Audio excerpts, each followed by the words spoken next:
Hawk Sameach, happy Passover. It's a rare afternoon live stream for me since Passover. I took the day off from work and had our church service this morning. So now I am going to work on my next commentary. I wanted to start it on Saturday and do stream that, but didn't get around to that. I was just like super tired. So first, let me get stuff ready here. I'll share the link and everything. Then my next one's in June. It's Beha'alotcha, something like that. I will have to check the Hebrew to see exactly how to pronounce it. First, I'll share this to Facebook.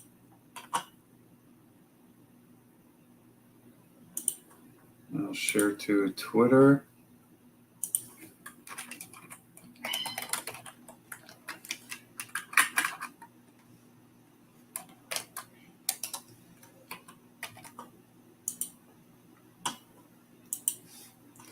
Let's see.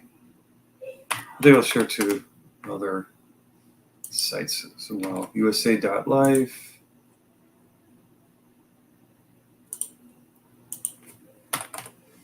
Gab.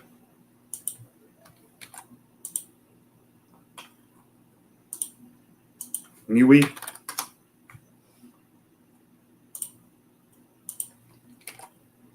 I don't know how long ago today. I'll see. Depends on when my wife gets home and stuff. Then let me see. Yeah, gotta do the banner now. So I gotta go to my commentary banners. I got edited spoilers for this will be the June 22nd video.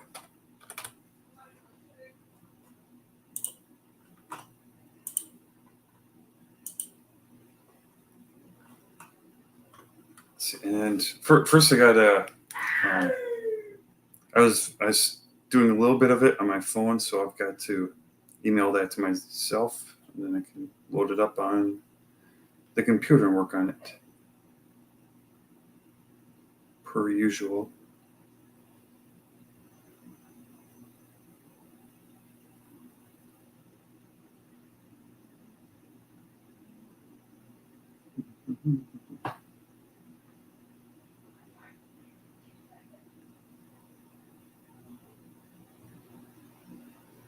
And once I get that up, I'll have to share my screen.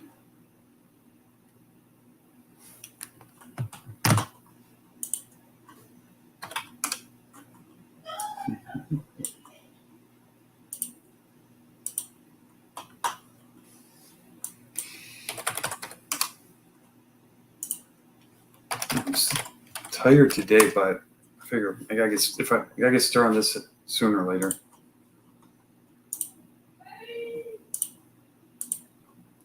Yeah, don't know how long I'll last on this one, but today we'll see how it goes.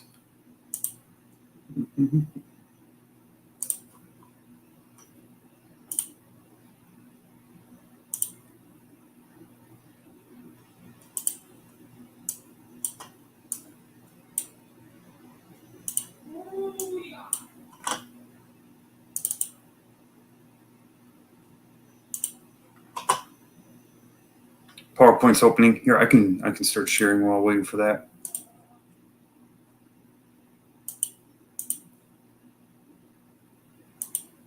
Also share audio just in case I start playing some audio later on. And so yeah, this portion, Beha'alotcha.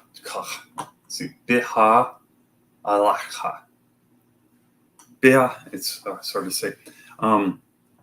And so this is numbers 8 through 12. And I have a few ideas of what I want to cover. There's a lot there. This is a part where, like one part, and maybe I'll just bring up here quick, just to share what's all in this portion, just real quick. I won't actually read it all. Arrangements of the lamps, that would been kind of cool.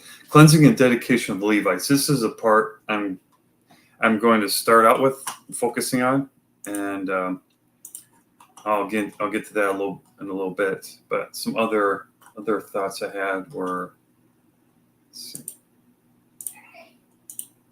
trying to see the quickest way to go to the next chapter. Second Passover. It's kind of interesting. We're doing that today. I'm looking at that today since today is Passover. The cloud and the fire. I was actually this was how God would direct the people. He would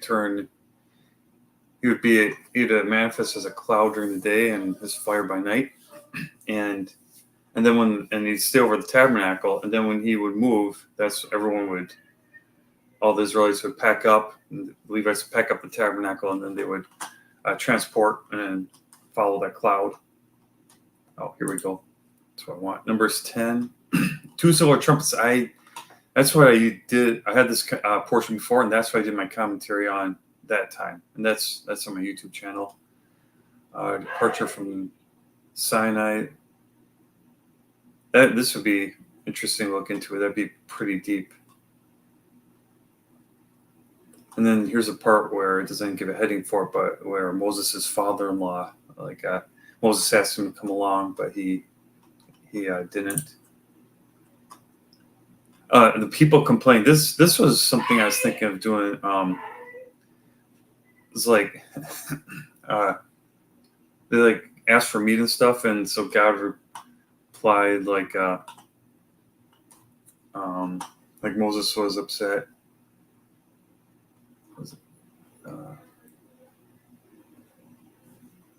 Let's see. It's the Lord.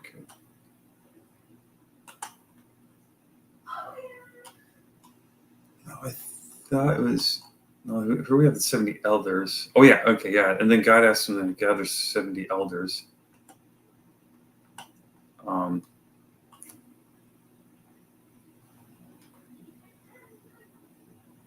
then a bunch of them will start prophesying.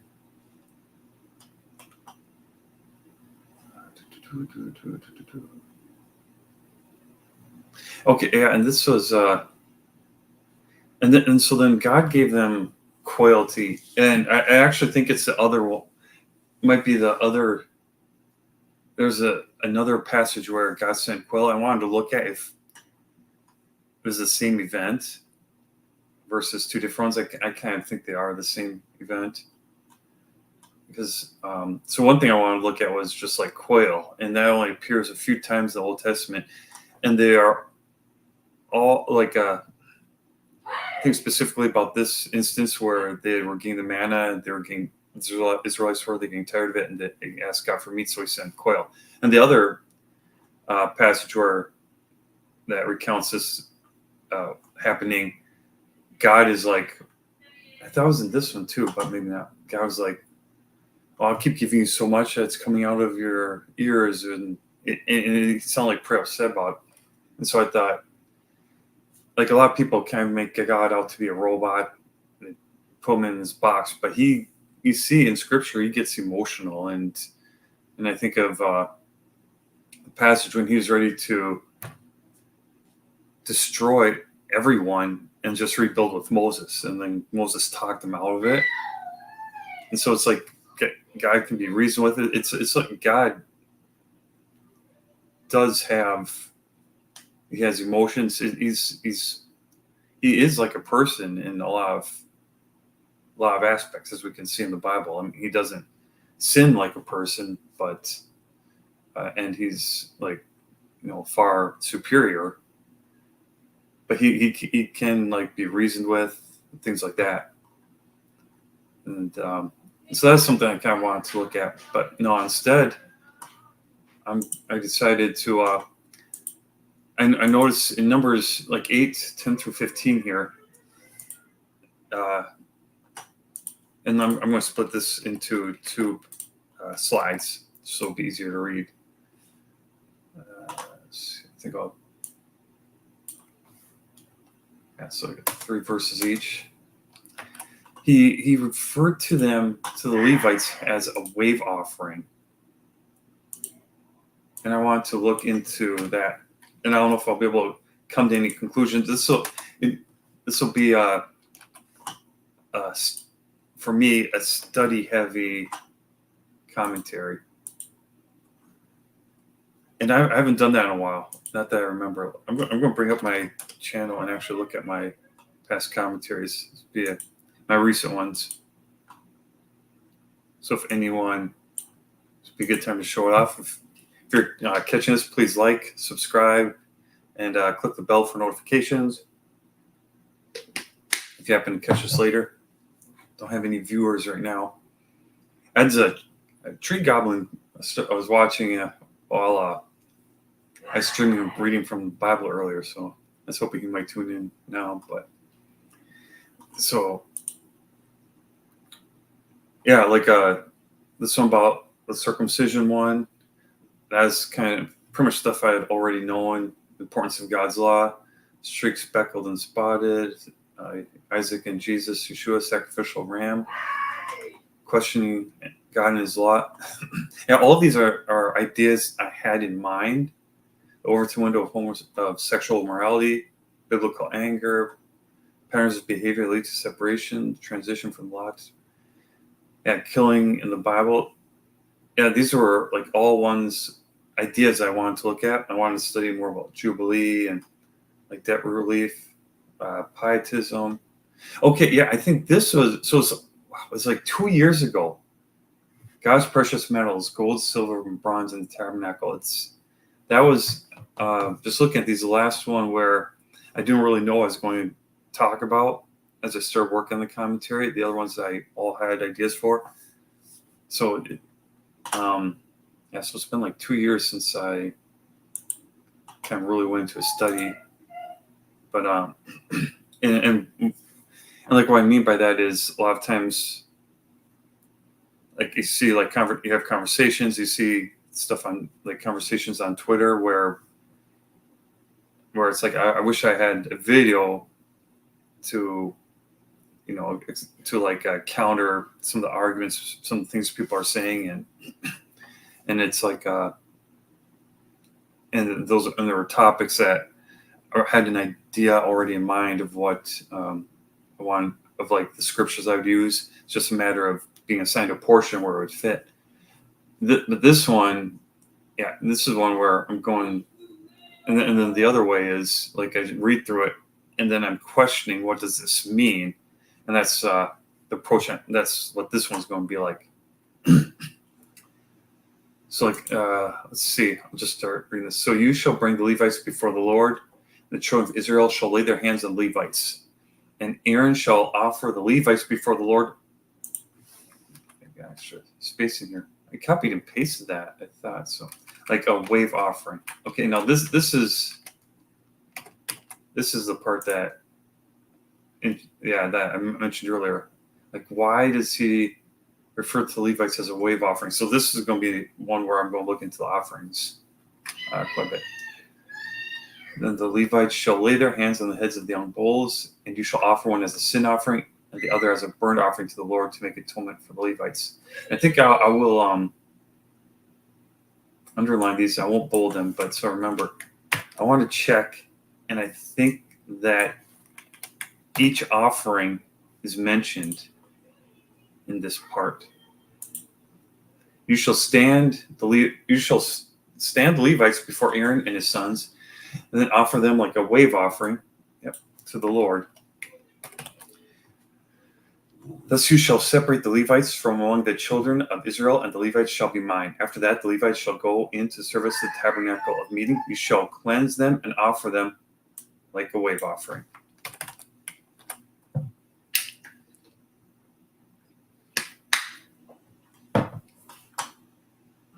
And I should have kept my channel open, because there's another one I did. I called it Yeshua, the burnt offering.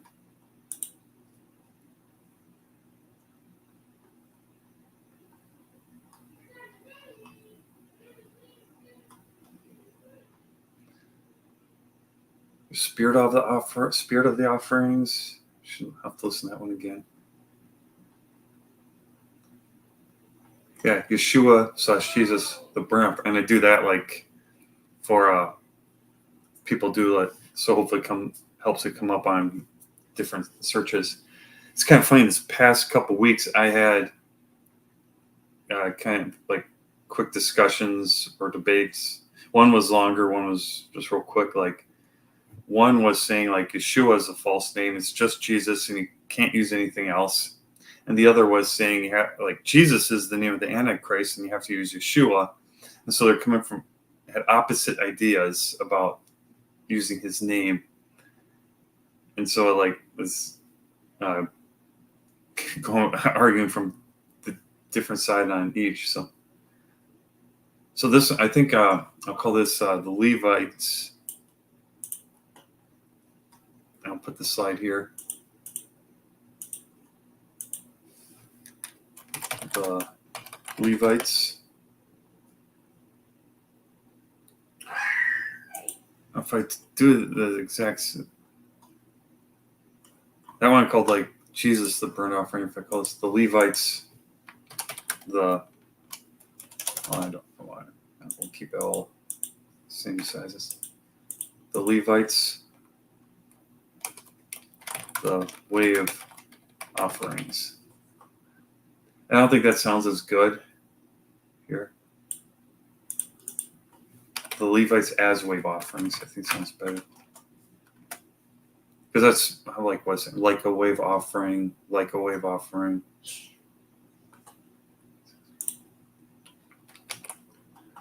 And so yeah, this will be a study on just what the offerings.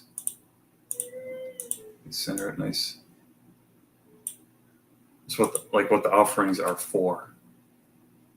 Or like, I'm going to start out having to look at each one in general and see how they're all used and things like that. I never remember. Oops.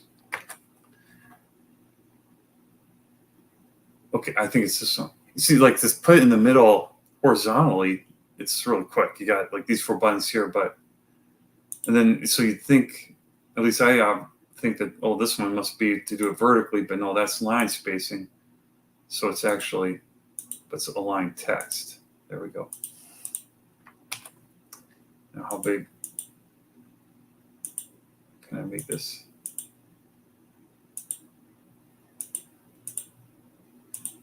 I think I want to just go there, and I'll add actually will increase the line spacing.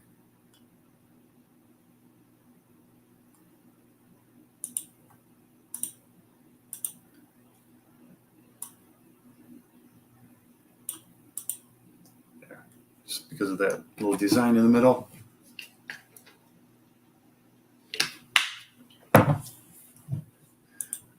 And also the first part of this is that I'm going to do is look at each one of the offerings, just the Hebrew word, and then look through them a lot more. This is going to be the most intense study I've done for commentary in a while. And so all the offerings are listed early in Leviticus. I have this open already.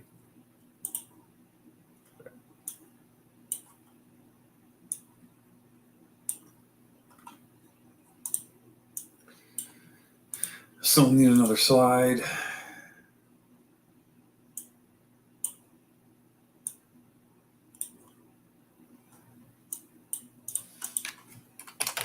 Yeah, this will probably be a commentary that I work on, and end up taking a lot of the slides out to get within the time limit, the offerings. So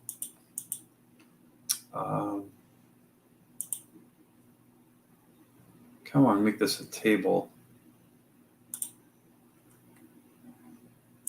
3 columns.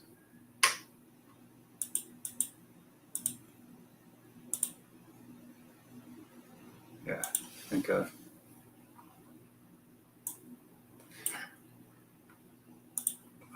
me try another. Is there one that looks lighter? So I'm worried this one will be hard to read. Well, let me just see what. Yeah, that should be fine. Leviticus, English,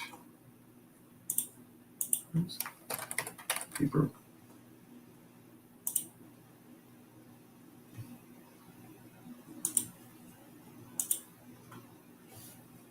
Yeah, I think I do want to send her all the text.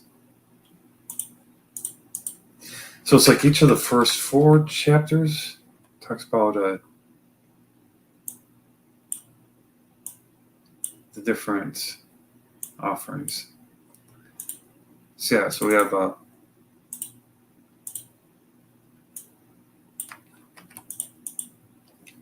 burnt offering.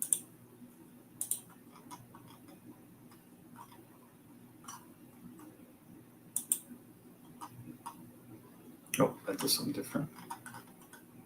Leviticus 2, we have grain offering.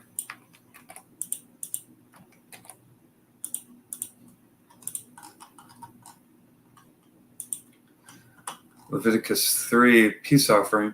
And we'd like to, and I might have to for this, study like the details of them sometime. I was thinking maybe I'd do that sometime if I had the portion starting in Leviticus. But I think I'm going to start out this one just looking at how each one is used in different areas. And then extrapolate from there. So, no, I'm pretty sure it was only. No, oh no, there's a trespass offering. That's probably combining those. Yep. So let me add a row. How hard is it to add a row to this? There. No problem.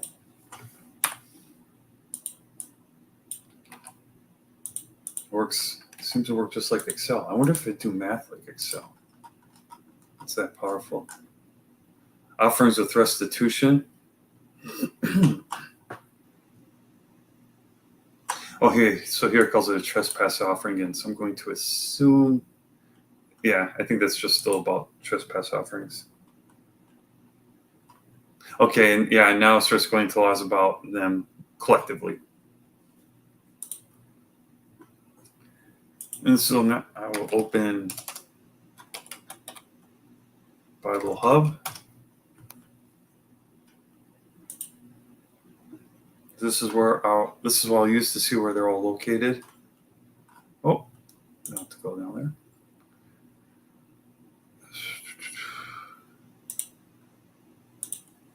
Let me go back.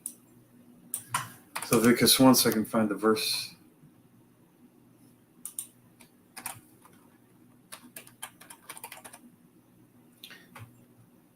Well, first, yeah, let me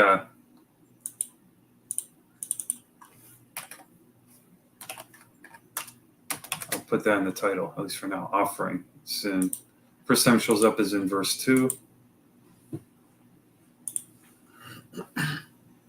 I'm sure it's a word I've heard before that we've studied. Oh, korban. That's the word that Jesus used when they're asking him about. It's kind of a complicated verse, especially if you don't know what the Hebrew is. Like Pharisees, like he's giving the Pharisees a hard time because they would say if you gave a gift to your parents, it's not really to your parents, it's to your it's to God. And so Jesus was telling them that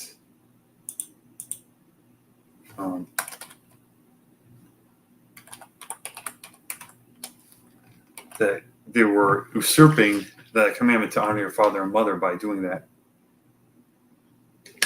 by making that declaration.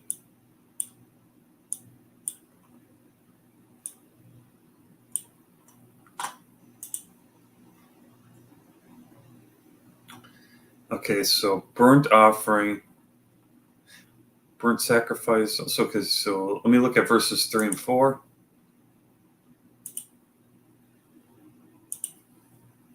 See how So burnt sacrifice and olah. Yeah, that's the word I remember from when I did the commentary about Jesus as a burnt offering. So I was wondering if, like, because here they say burnt sacrifice, here they say burnt offering. I was wondering if it's two different things. If corbano, so if the offering is a burnt, that is probably they just probably put sacrifice in there, since they had like korban right there. But then usually, I think it's probably usually just olah. Yeah, here ha'olah, the olah, the burnt offering. And so they just translate it that way, so they wouldn't say if the offering is a burnt offering, just to make it like so it's not so it doesn't sound redundant in the English.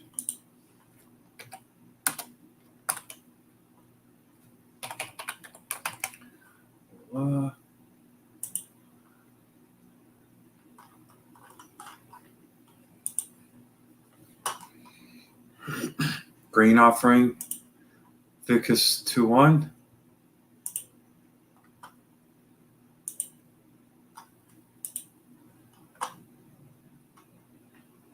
First,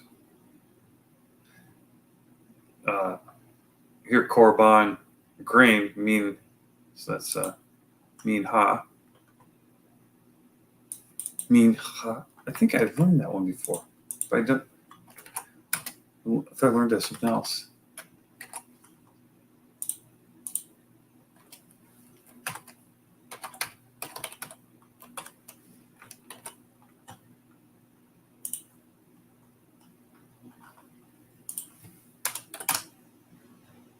Leviticus 3, peace offering. That's the first one right away again.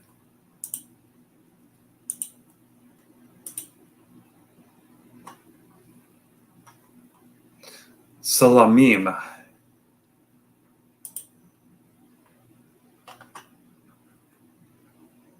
Or shalem. Well, it's almost shalom, which means peace. Yeah, this one specifically for the offering. Oops.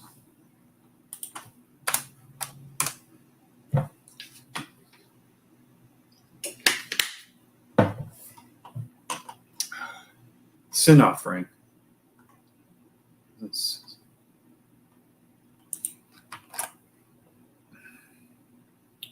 Okay, so verse 3 uses translation of sin offering. Let's see. Offer. So yeah, here like offer as the verb is we higrib. It's what was the karab. And then is like the verb, and then koran is like the or korban. So they're pretty similar words. They actually might be. Let me look at that again.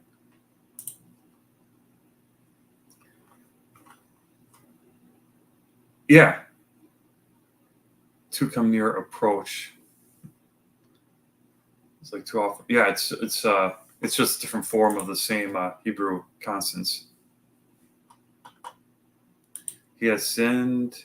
Hata, I think it is. Yeah. Sin offering. Hata. Yeah, so it's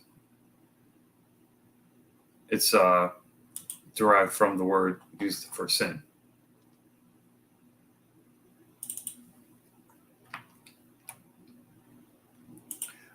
Sin off.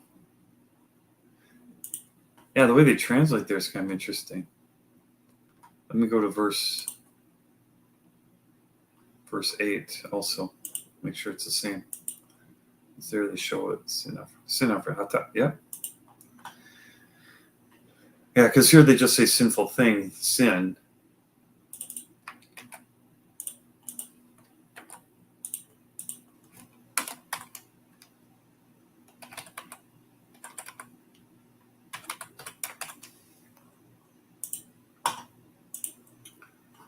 And then Leviticus 5 for the trespass offering.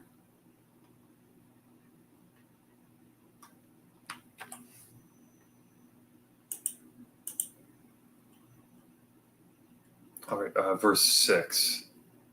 So and he shall bring his trespass offering to the Lord as a sin offering. If he's not able to bring lamb for his trespass, the sin offering, and the other as a burnt offering. So it's like the trespass offering is the sin offering too, though it also can include a burnt offering.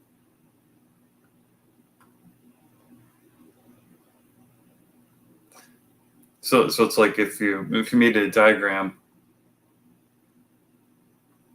the trespass offering would include probably sin, and well, it doesn't even have to be a diagram, but I'll include it in the table for now.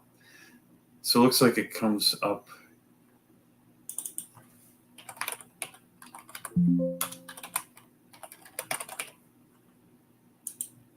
So first time it's verse 6.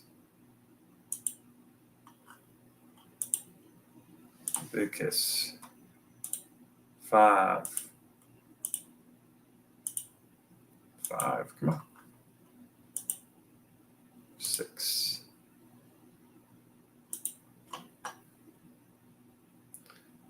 Samo. That's 8:17. Let me check.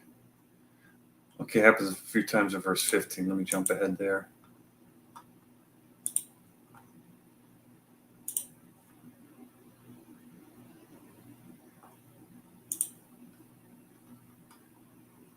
Yeah, Samo, 8:17. Lasam, still another form of 8:17. Or guilt offering, yeah.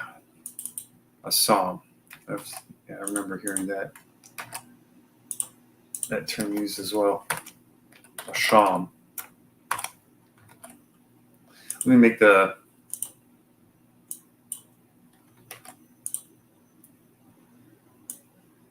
fonts bigger. See how big I can make it just so it's like readable.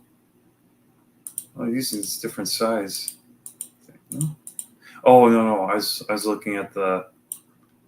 It uses different. Oh, that's because some of these didn't change.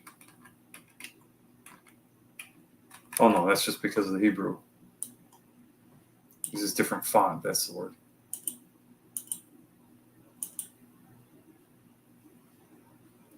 So, yeah, I'll leave it there. So that's all in one line. I'll try to move it over so there's a good amount of blank space in there. Okay. I'm going to step now that I got that part done. I'm going to step away, and then when I come back, my plan is to, look at the different times.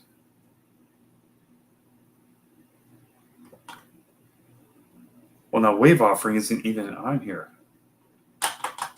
Yeah, so I'm going to look at that. I'm going to have to look at the first time wave offering is used. So I'll just be just a minute. There's stop screen sharing.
All right.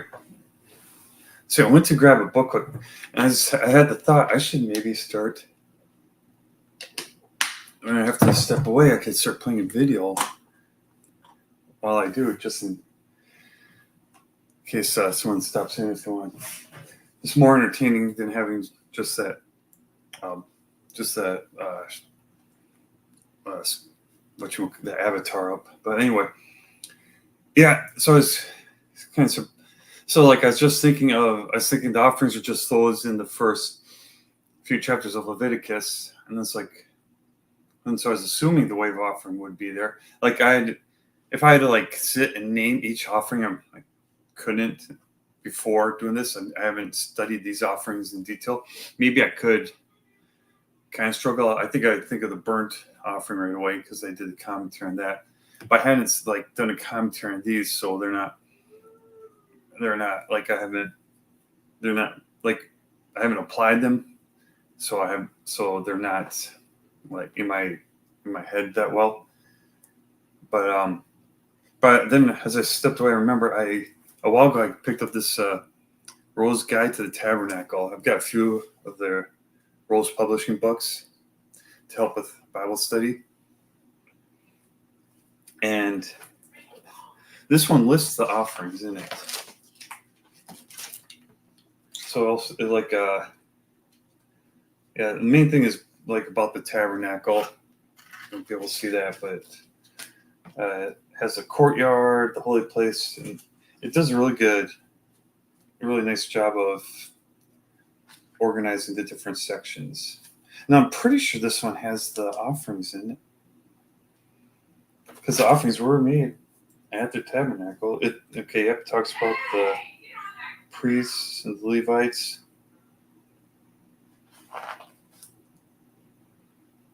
The altar of incense. The courtyard. Okay, yeah, sacrifices in the Old Testament, sacrifices in the tabernacles. That's probably what I'll look. We'll go through while I have this out just to show some pictures from here.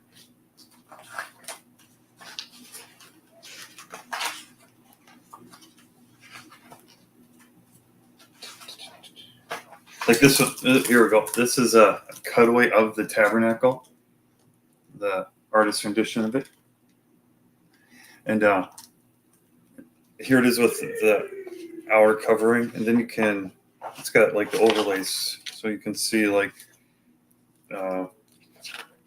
what look inside here. So you got the lampstand, the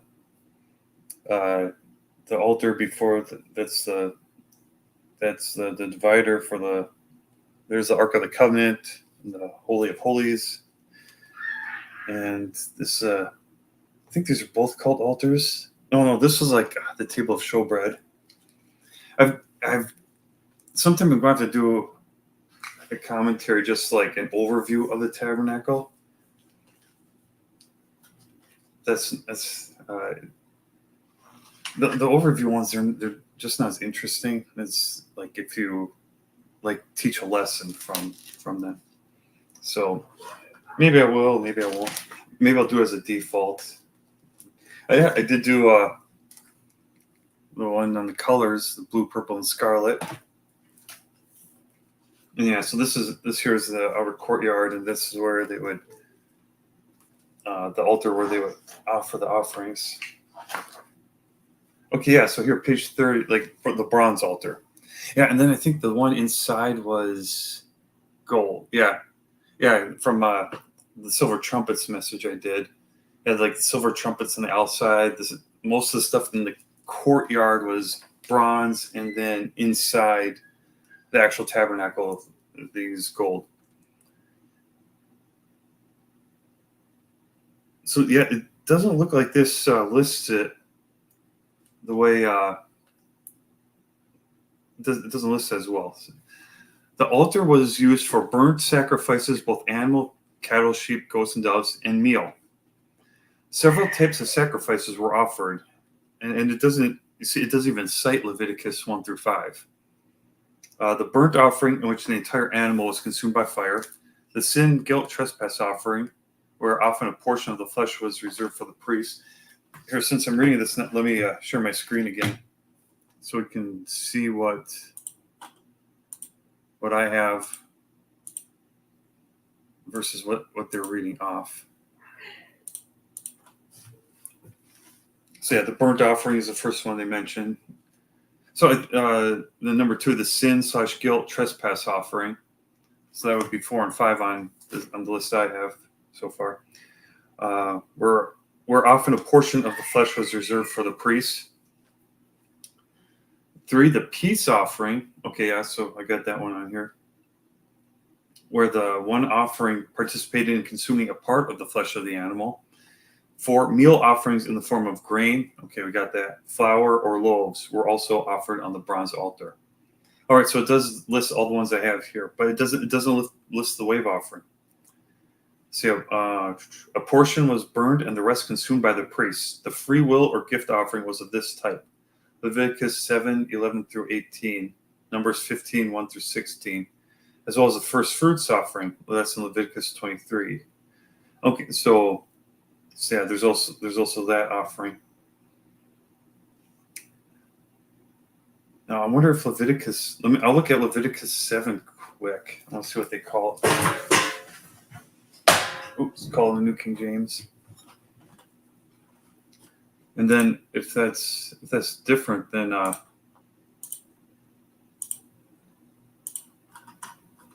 the wave offering. Yeah, then I'll just have to do a search on wave offering, and it'd be funny that they don't. No, wait. Oh yeah, Leviticus 7, law of the trespass offering. Okay, peace offerings. They say 11 through 18. Yeah, so that's okay. Yeah, that's just still the peace offerings. Okay, so let's. I haven't used this slide, but it's a good refresher. Let me. And maybe I will. Maybe there's some significance to that. Like, yeah, the wave offering wasn't even mentioned. Oh, so I wanted to. Yeah, first. Sorry, mine's going in several places. Let me go. So go back to Numbers 8.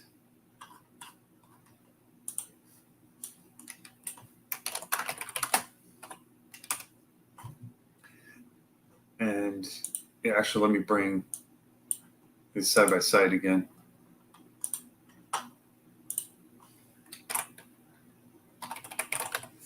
So we got grain offering. Okay, so we got the grain offering, wave offering, we got a sin offering, a burnt offering, wave offering, wave offering, wave offering.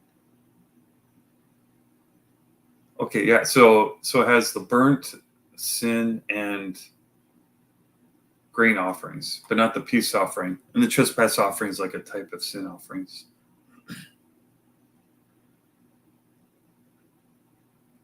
So it doesn't have a peace offering. So I'll have to keep that.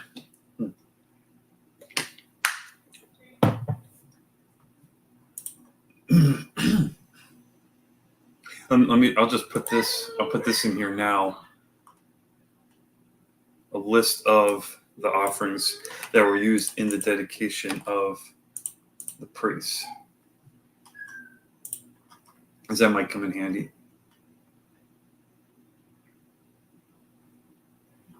So 8.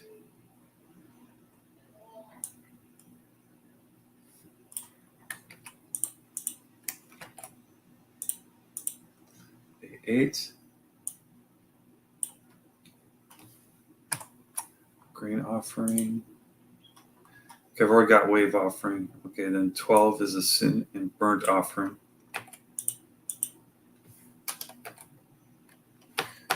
There, it's moving my cursor on me again.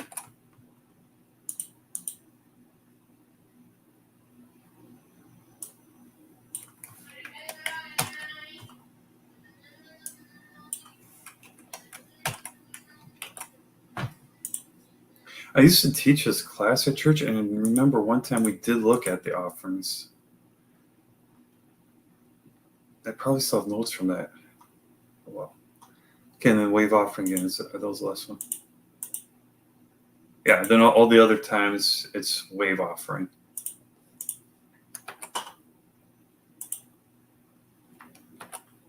Okay, so I got that there. This will be something I'm sure where I compile a bunch of information, but then I will have to just meditate on it during the week.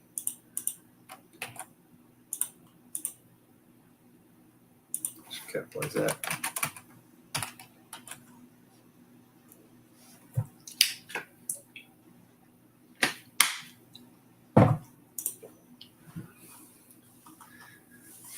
All right, so looks like the first time here it's verse 11. So Numbers 8:11.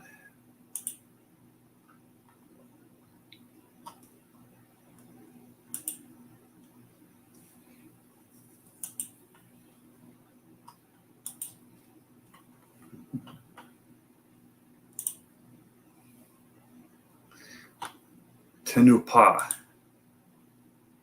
Tenupa. Okay. I'll actually put this in here.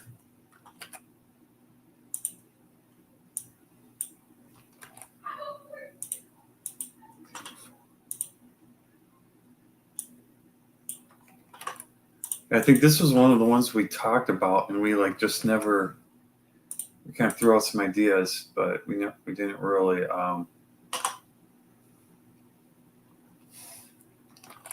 come to any solid conclusions about it.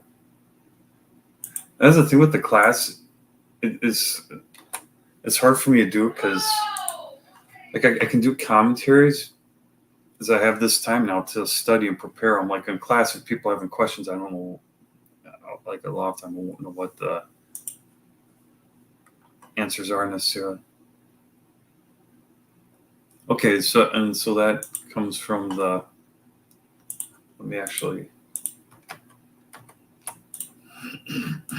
put this in here too.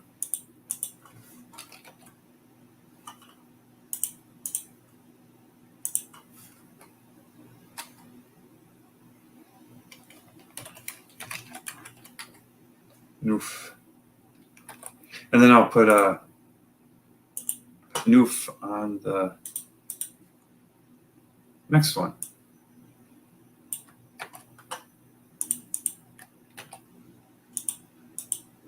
And the noof means to move and to and fro a wave sprinkle. So it makes sense. So then the translation makes sense.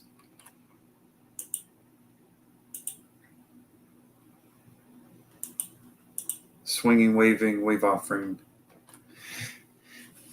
Yeah, and it does. It at least for me, raises questions, and why if that's what this word means, a tenufa. Why are the Levites being offered like that, like a tenupa?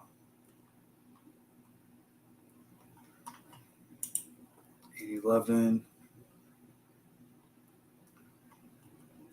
verse 13. So I'll look at wave offering tenupa. So now let's see where that word is used. I think we had looked at that before, and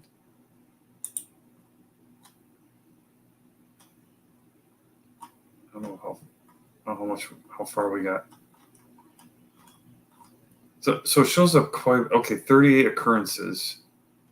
Is that all of them here? Oh, and Numbers 8:15. Oh no, there are some more after that. Numbers 8, not many though. So let's go to Exodus 29. I don't know how helpful these will be. I don't think I'll put them in unless something sticks out.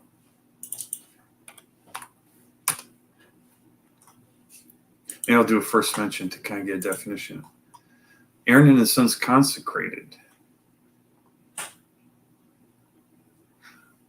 Okay, this is what you shall do to them to hallow them for ministering to me as priests. So it's kind of it's like Numbers 8 is a retelling of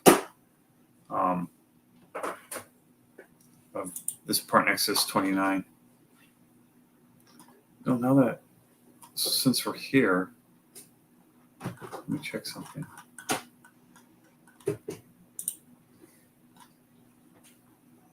Oh no, this is all about the priesthood. I was going to check and see if this part was also talking about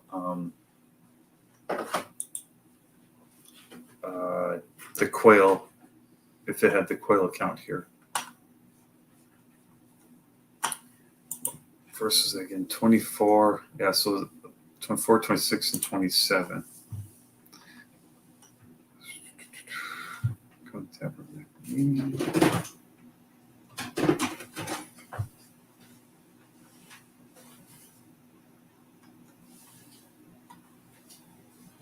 And here it talks about offering like the bull and the ram.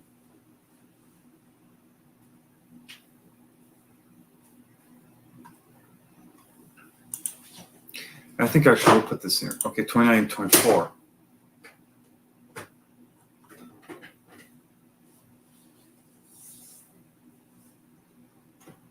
So like these wave offerings may be like specifically for the priest. I think actually we'll put these in.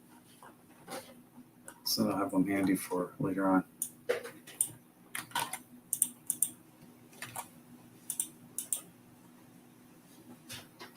I'll have to see if wave offering or something shows up in the New Testament at all.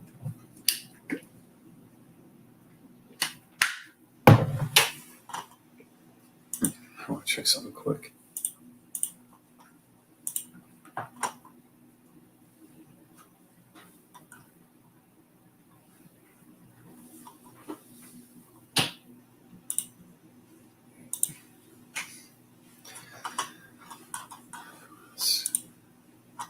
Yeah.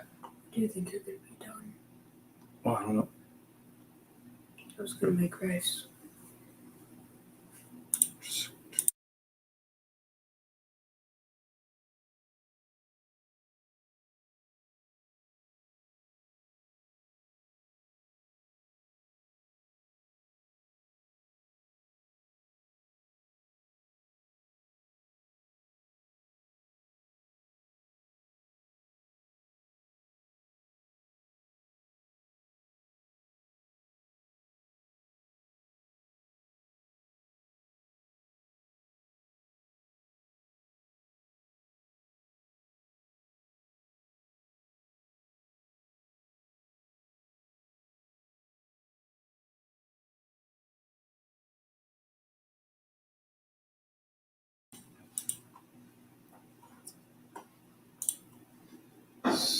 Let me check. This is 24 through 27. And I might have to, well, I might as well read these in detail now, too.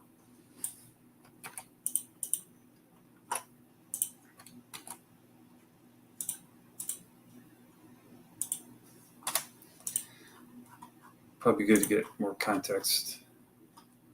And this is what you shall do to them to hallow them for ministering to me as priests. Take one young bull and 2 rams without blemish, and unleavened bread, unleavened cakes mixed with oil, and unleavened wafers anointed with oil. You shall make them of wheat flour. You shall put them in one basket and bring them in the basket with the bull and the 2 rams. And Aaron and his sons you shall bring to the door of the tabernacle of meeting, and you shall wash them with water. Then you shall take the garments, put the tunic on Aaron, and the robe of the ephod, and the breastplate, and gird them with the intricately woven band of the ephod. Wait, actually, I think maybe I may come back to this, but for now I'll just collect the verses and read these particular. So that could all come in handy. Like I think this might be one of those things where I have to like study it several times to get it all. So here's wave offering.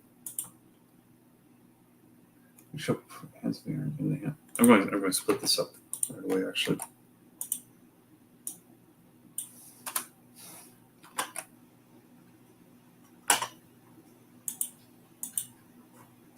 24, 25, 26, 27. you shall put all these in the hands of Aaron. It's the fatty entrails, 1 loaf of bread, unleavened bread. You shall put all these in the hands of Aaron and in the hands of his sons, and you shall wave them as a wave offering before the Lord. I want to make sure that's that same word, noof. Let me open another.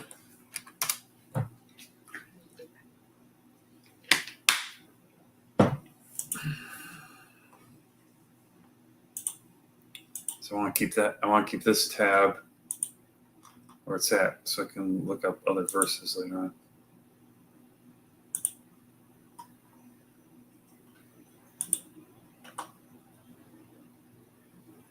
You shall wave. This is a Beha'alotcha. I think that is that a form of noof. Yeah. I haven't. How can way? That means and. Okay, so here's the. Is that the noof?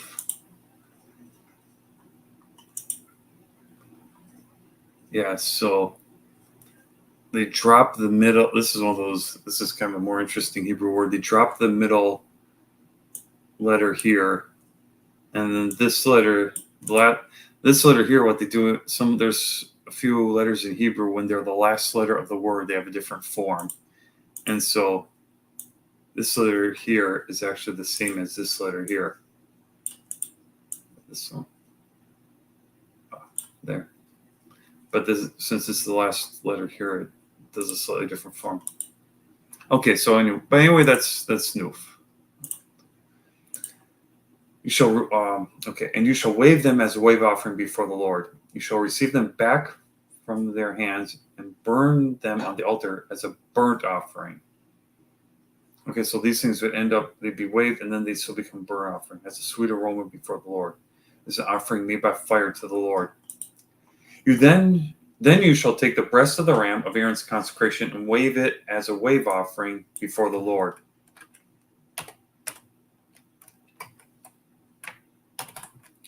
And it shall be your portion. It shall be your portion. And from the ram of the consecration you shall consecrate the breast of the wave offering, which is waved, and the thigh of the heave offering. Oh, that's another type of offering, heave offering, which is raised of that which is for Aaron and of that which is for his sons. All right, so we got Exodus 29, 4 through 27. Let's say Exodus 30. So far, it's still all about the priests. The Levites. Yeah, actually. Well, now the other one was the Levites, like when we read here, Numbers 8. This one is specifically Aaron and his sons.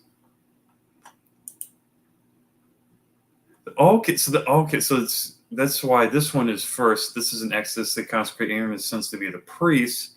And then Aaron went and consecrated the rest of the Levites also as wave offerings. Oh, hey, Tree Goblin.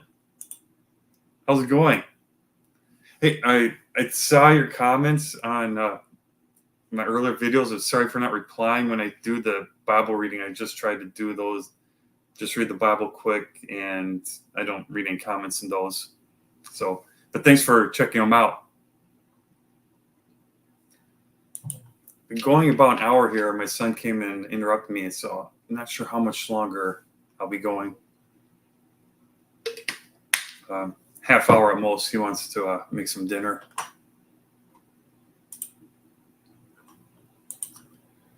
Yeah, so let's. Okay, so now I'm going to look at Exodus 35. Hey, Tree Goblin, would you like to be a mod? Oh, maybe I can't do one. I'm watching a film. What film?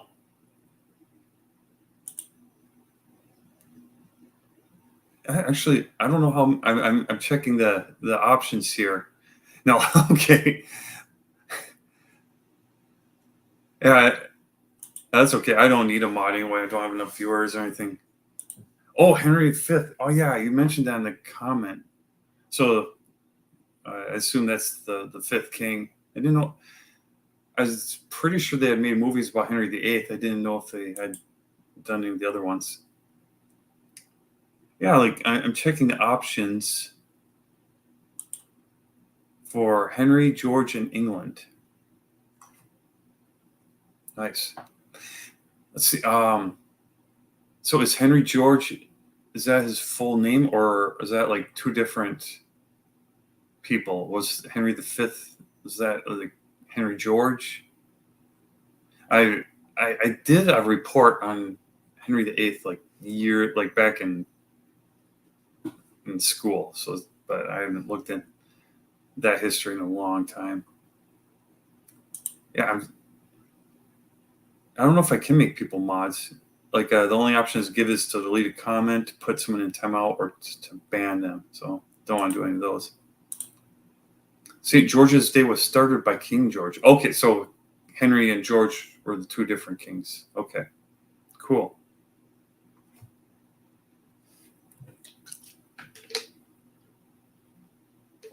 But Henry VIII, he was known as a womanizer and a glutton, at least from what I recall.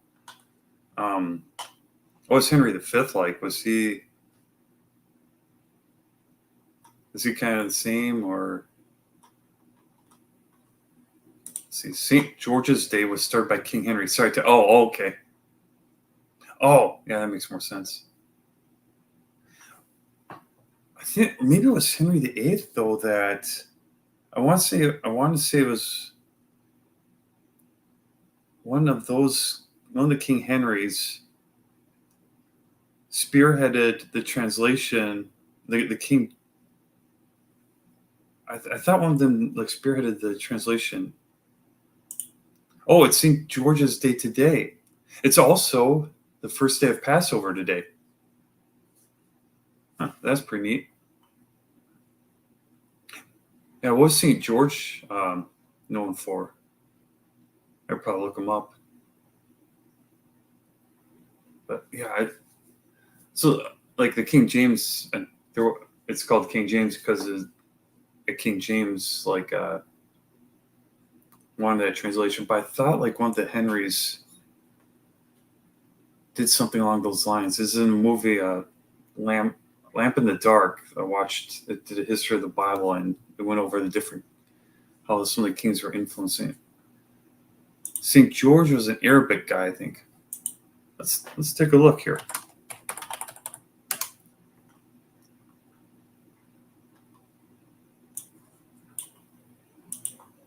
St. George, Christian saint and martyr. Oh, he slayed the dragon. Okay. St. George died April 23rd of April 303. Also, George of Lydda was an early Christian martyr who is venerated as a saint in Christianity. According to tradition, he was a soldier in the Roman army. Of Cappadocian Greek origin, he became a member of the Praetorian Guard for Roman Emperor Diocletian, but was sentenced to death for refusing to recant his Christian faith. Oh, cool. Well, not for him at the time, but he became one of the most venerated saints and megalomartyrs in Christianity, and he has been especially venerated as a military saint since the Crusades. He's respected by Christians, Druze, as well as some Muslims as a martyr of monotheistic faith. In hagiography, as one of the 14 holy helpers, one of the most prominent military saints, he is immortalized in the legend of St. George and the Dragon. His feast day, St. George's Day, is traditionally celebrated on the 23rd of April. Historically, the countries of England, Bosnia, and Herzegovina, Georgia, Ukraine, Malta, Ethiopia, as well as Catalonia and Aragon in Spain, and Moscow in Russia have claimed George as their patron saint, as have several other regions, cities, universities, professions, and organizations. So I guess at least Ukraine and Russia, they agree on that. Oh, here it talks about the legend. Very little is known about George's life. It is thought that he was a Roman military officer of Cappadocian Greek descent, who was martyred under Roman Emperor Diocletian in one of the pre-Constantinian persecutions of the 3rd or early 4th century. Beyond this, early sources give conflicting information. Well, thanks for bringing this up, Trade Goblins. It's always good to enjoy like checking out other like history, post-biblical Christian history. The saint's veneration dates to the 5th century with some certainty, and possibly even to the 4th, while the collection of his miracles gradually began during the medieval times. The story of the defeat of the dragon is not part of St. George's earliest hagiographies. It's probably supposed to be like biographies, hagiographies,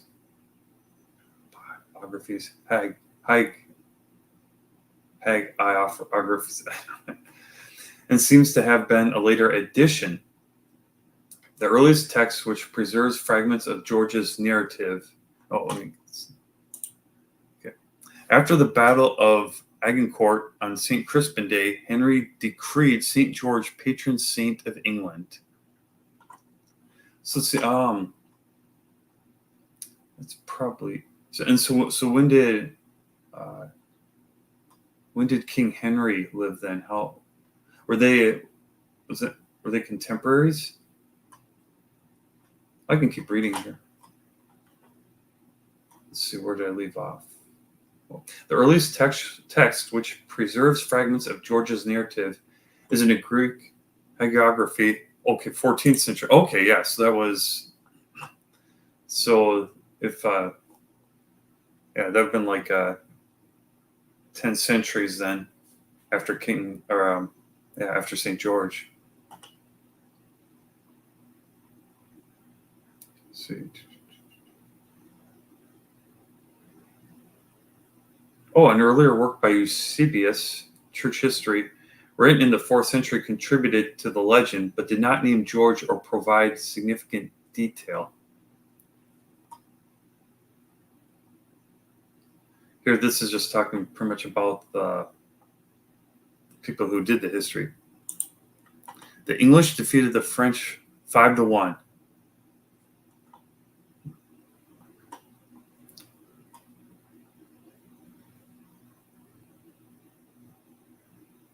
Are you talking about the war still? Or, I'm sorry, I'm kind of like, is there like a football game going on? It's like, George was Roman here. I'm sorry,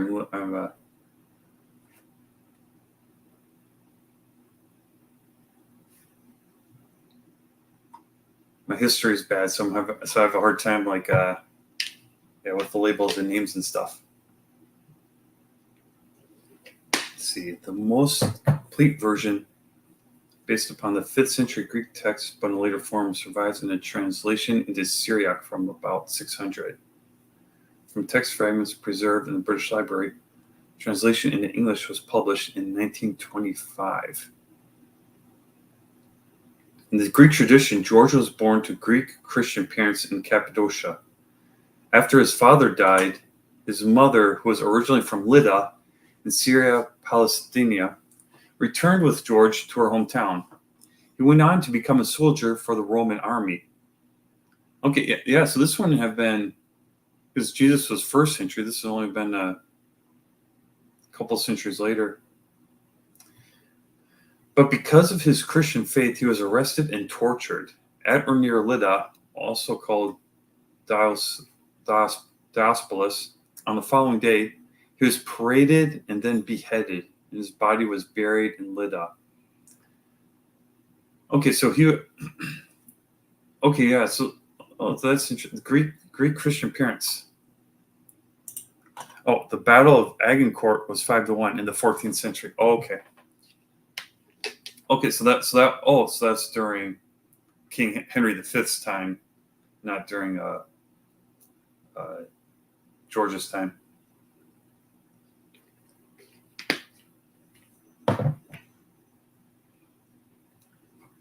So when we say 5-1, I assume that means they like wiped out 5 times as many people, or as the English did, as the French did. But yeah, this is kind of neat because like in the New Testament they talk about like the Greeks coming into the faith, and so St. George was probably descendant. Sorry, it's all so confusing. Yeah, it's like with any topic. If you've like learned about it and studied it, it's like a lot easier to understand. Imagine being English, so much history. Yeah. The U.S. we're so young, and there's just and even that's like a lot, so much history that I don't know. So yeah. When you're learning something new, and then you got all the different terms, and it's hard to wrap your mind around it all.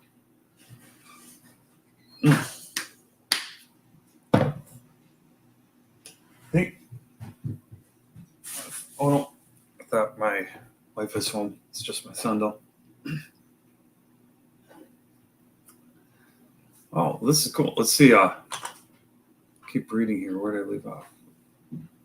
According to other sources, after his mother's death, George traveled to the eastern imperial capital, Nicomedia, where he was persecuted by one Dardanias. In later versions of the Greek legend, this name is rationalized to Diocletian, and George's martyrdom is placed in the Diocletian persecution of AD 303. The setting in Nicomedia is also secondary and inconsistent with the earliest cults of the saint being located in Diospolis. That's something to learn with history, like studying history too, is a lot of documentation won't necessarily.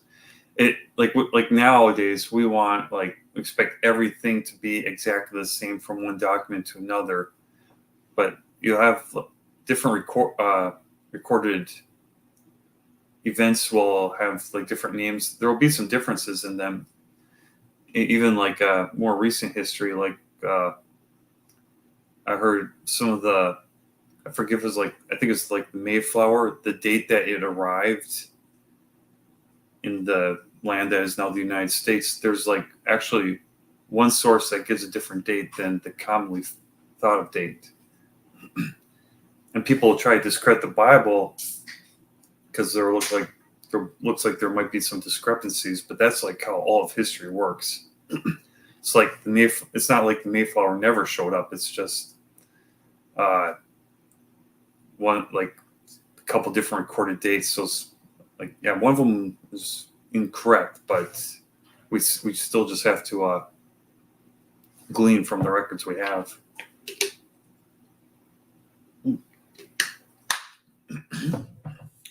See, George was executed by decapitation on 23rd of April 303.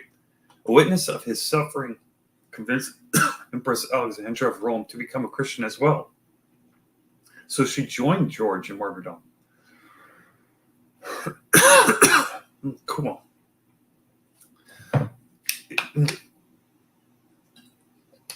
Yeah, I'm sorry. I'm losing my voice here. Oh yeah, thanks for sharing, Tree Goblin. This is it's really interesting. Yeah, I think I'll have to cut the stream here. But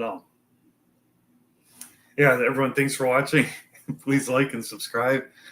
Thanks again for coming, Tree Goblin. I'll see you later.